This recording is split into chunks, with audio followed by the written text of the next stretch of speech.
Hello and welcome to today's episode of Platinum Talks Wealth.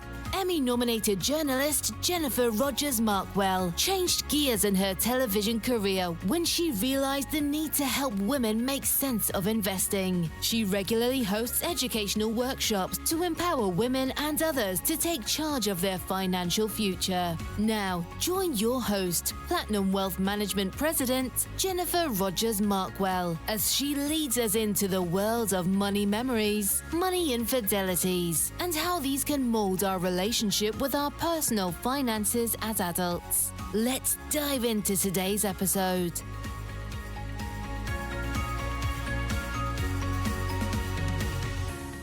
Hi, it's Jennifer Rogers Markwell, and you're joining us on the Platinum Talks Wealth podcast. Today, we're joined by Brittany Cates. Brittany, thank you so much for making time. Jennifer, thanks for having me on your show. I'm excited to be here. Yeah. Well, first question I always ask is tell us all about you and then why you do what you do.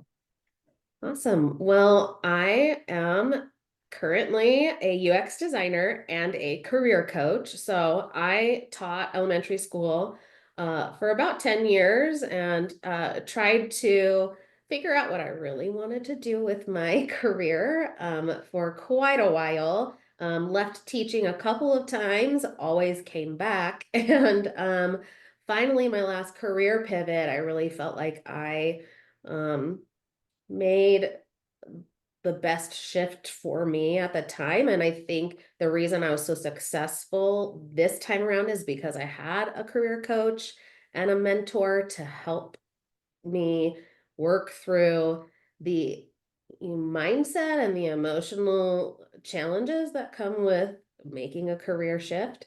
And so, because that was so impactful for me, I am now wanting to help other people, other women especially, making a career move themselves. So I am a career coach. I have a podcast about career change, and it's been a really fun journey to meet all these wonderful women who have shared their stories with me about their career journeys, and how even though everyone is different, we all are connected and have similar, insecurities and similar challenges, and have found ways to overcome them and really come out on the other side thriving and living life on our terms more so than maybe we were in the past. Yeah. So, obviously, lots of questions for you. That's fascinating to me. And you were going from on your personal journey, just yourself, you were going from more of a paycheck environment where you were, in essence, a 9 to 5 career path into entrepreneurism, right? More so. Well, I'm still kind of new to the entrepreneurial space. When I initially made my career transition into UX design, I did freelance work until I got a 9 to 5 paying job. So that was kind of my first real dip into the entrepreneurship arena, and then now doing it with coaching. So Yeah, and that's a big transition psychologically, I think, for folks. I mean, from your perspective and folks that you're talking with, are you seeing the same? yeah, absolutely. And I think a lot of, the draw to being an entrepreneur is doing things on your own terms, right? Like living your life and building your career and not having limits put on you, that maybe you would feel in a more corporate world. And so, but it's not for the faint of heart as well. And so it just really is like you having to decide what you value and what really is going to work for you. Like you have to know yourself, really. Yeah, for What it comes sure. down to. What would you say is the common thread from your perspective as you're talking with folks as they're transitioning and trying to figure it out of what they want to do, what, creates passion for them? Like what's a commonality that you're seeing that's similar kind of across the board? I think it's really this idea of service and wanting to Mhm. serve other people. I just think it's so interesting to hear that theme come up over and over again. Like I just wanted wanted a career where I felt like I was making more of an impact, right? Where I could serve other people in a way that really resonated with me and not with, somebody else's idea of service, I guess. So that's definitely a theme. And I also wonder too, like, as women, we naturally gravitate towards being caregivers, right? And caring and serving others. And I think in talking to a bunch of women, that could also be a contributing factor of this desire to serve other people. Yeah, that's interesting because I feel like the whole midlife conversation, which I think people are kind of having maybe a little bit earlier than just traditional midlife, definably, comes to what am I doing in my life? Am I making an impact in the world? Like what am I doing with my time? Right. And finding joy in that too. I think there's a common thread there, but it's fascinating because I see it more and more with folks that are like, okay, I've done X, Y, and Z. It was good. Was it as fulfilling? Was it what I was supposed to be doing? And am I making a big impact in the world with it? Yeah, absolutely. I mean, impact is definitely a word I hear a lot as well, right? And we want meaning in our lives, right? As human beings, we just want to feel like we're living a meaningful and purpose-filled life. And when we feel devoid of that, that's where the stuckness comes in. That's where the self-doubt starts creeping in. That's where the second guessing yourself, comes in. So Do you feel like you're yeah. there? Do you feel like you're there? Or are you still navigating that? Um, I think we're always navigating that, honestly. I do feel like having left the teaching profession and now that I'm in a different environment, I feel more aligned. And yet, you're always like discovering something more about, yourself. And so like I feel more aligned in some ways, and then in other ways I'm noticing there's still a gap, and how am I, navigating filling those gaps. I think it's being a work in progress. I feel the same. So um I tease with like my team and even my family. I'm like, the older I get, the more I realize I don't know. I mean, every day is such a learning environment. And it's really humbling because I feel like in your 20s, you're like, I got this, I got it figured out. No, clearly 40s, like, no, I think I'm good with what I know, but there's so much more for me to learn and grow for sure.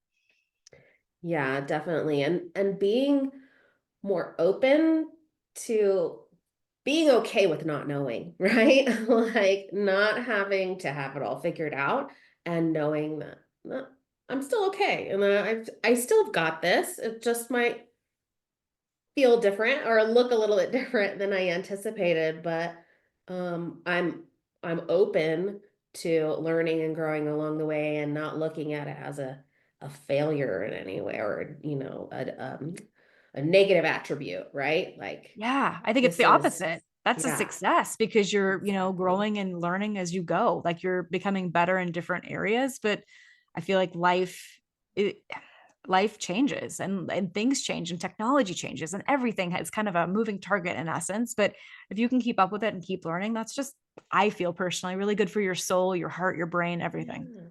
Yeah. Yeah. It makes me think of some conversations I had recently where, you know, you think about going to school, and as a student thinking I have to make the grades, or I have to do it perfect right out of the gate, or I can't like get any bad marks on my paper.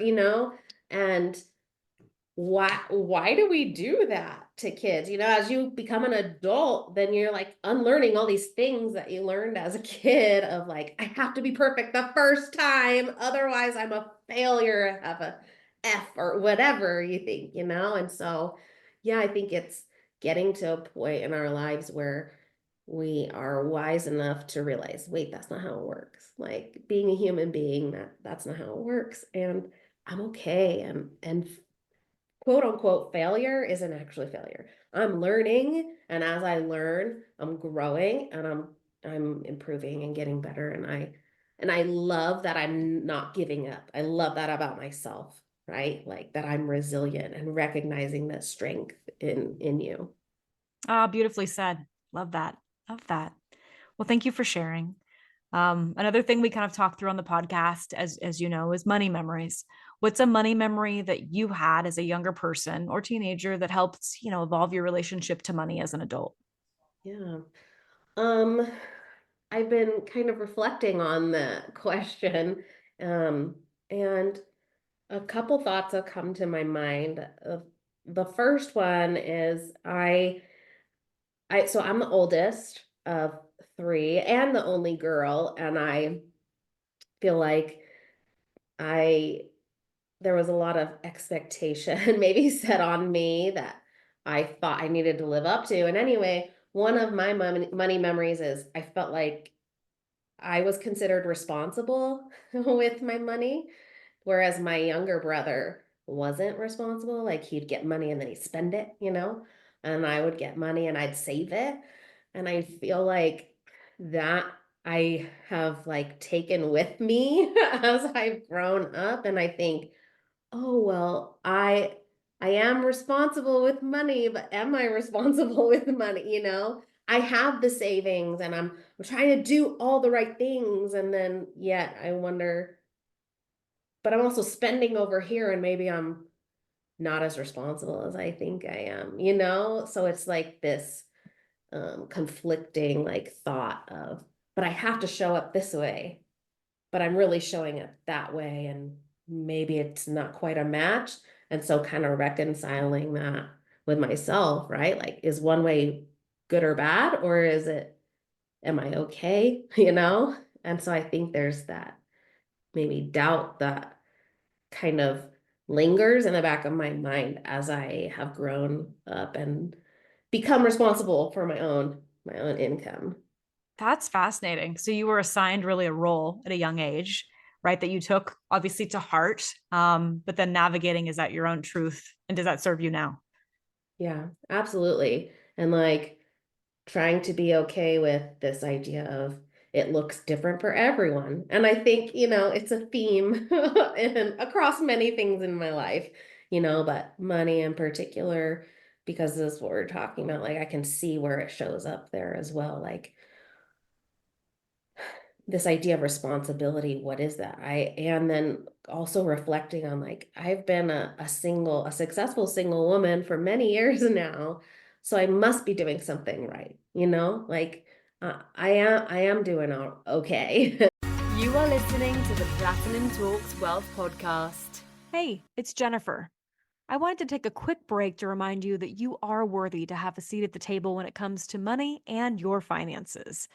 Both me and my team at Platinum Wealth Management, want to meet you where you are, whether you're starting out, starting over, or have been investing for years. Reach out to us at platinumwealth.net or call us at 775-717-0001. We'd be honored to help. And now, back to the podcast.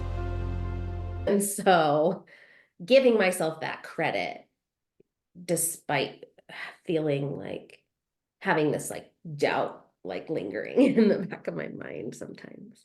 Yeah, you said something that I think is so true is it's not the same for everyone, right? We say that a lot too. It's not a one shoe fits all, right? Of how you're invested or what your goals are or what your, personal satisfaction is with money. Everybody's so different on that. And that's where I think the psychology really comes into play with money and with money memories, quite frankly, because that can be a narrative that does serve you and that does make sense that you are responsible, but then you're having that self-doubt along the way based on maybe what you're seeing from others and what society defines as being responsible, but really it's your own race.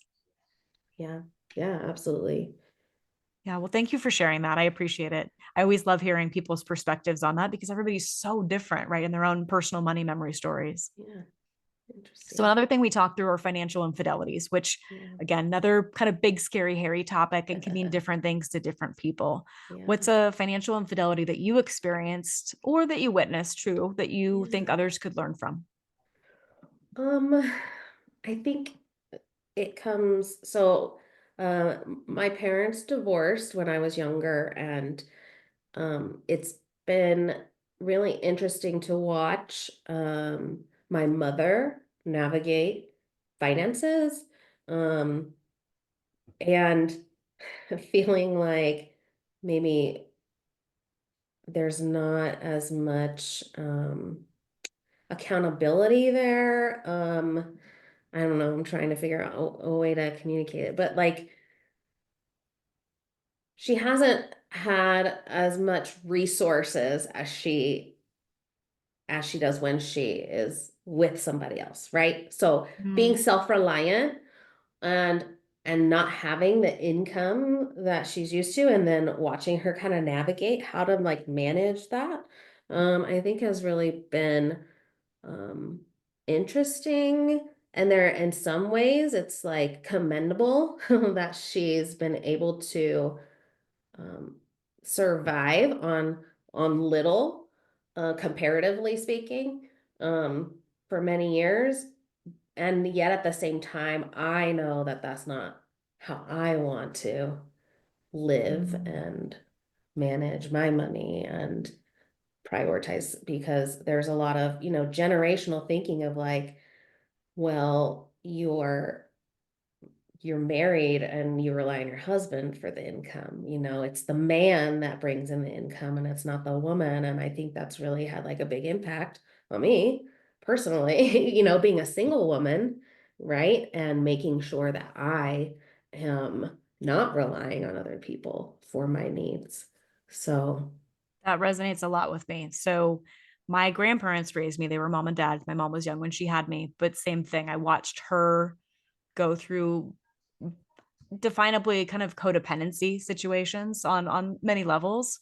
But it also, I think, made me kind of go to the extreme where I'm like, yeah, no, not doing that. Right. And it's interesting too, from my own personal opinion, being an adult and watching now parents who are adults and the decisions that they make. And granted, they can make whatever decisions they want, but it definitely defines we see things, we meaning me. And then I realized, wow, I absolutely want to do the opposite of that. That is not a path I want to be on. That is not something that I want to do. And in oversharing from my perspective too, I was a single woman for a very long time. I did not want to get married for that reason because I'm like, nope, I don't want to lean in, hard to somebody like that I've got to rely on for, finances or for survival in general. My grandma, when she was with us, she's like, if you want flowers, Jennifer, she's like, you buy them for yourself. She's like, I'll even buy them for you. She's like, but I don't want you to have to rely on somebody to, buy you flowers or make you feel a certain way. And that was always such a beautiful nugget that she shared with me because I really think that was where in my mind, I was like, I got to build myself, right? I got to build myself to a certain extent of where I'm happy and where I'm doing the right things for the right reasons. And if I find a partner along the way that resonates with that, fantastic. And if I don't, it's okay. yeah. But that was kind of my mentality before I met my husband and I got married much later in life. So for me, I feel you on that so much. Yeah. Thank you for sharing. Yeah, it's because it's definitely a vulnerable thing to say out loud. So it's nice to hear that. Yeah, I'm not alone in this. So thank you. No, no, not at all. And I think the opposite. I feel like more women are coming into themselves and really leaning into a different narrative now. I mean, it's a different time. We're still not where we need to be by any means, but I think we're getting a whole lot better in embracing women and, putting on them a pedestal because look at you, you're a rock star, you're doing it yourself. And it's your choice of how you want to navigate, right? But you know that you can rely on you. Yeah, absolutely. And I think that really has been a huge life lesson for me, is like learning to trust myself in all different areas of my life and recognizing my strengths and looking back on who I was at different ages and being grateful for the decisions that I made, even though maybe my life isn't what I imagined it to be once upon a time. I'm just so grateful um for all that I have really done, you know, Yeah. to Yeah. get No. myself here. And I don't think that, especially we as women, take the time to sit down and just reflect and have gratitude for ourselves and love ourselves. So even just a moment like this is going to like sustain me for for a little while, you know?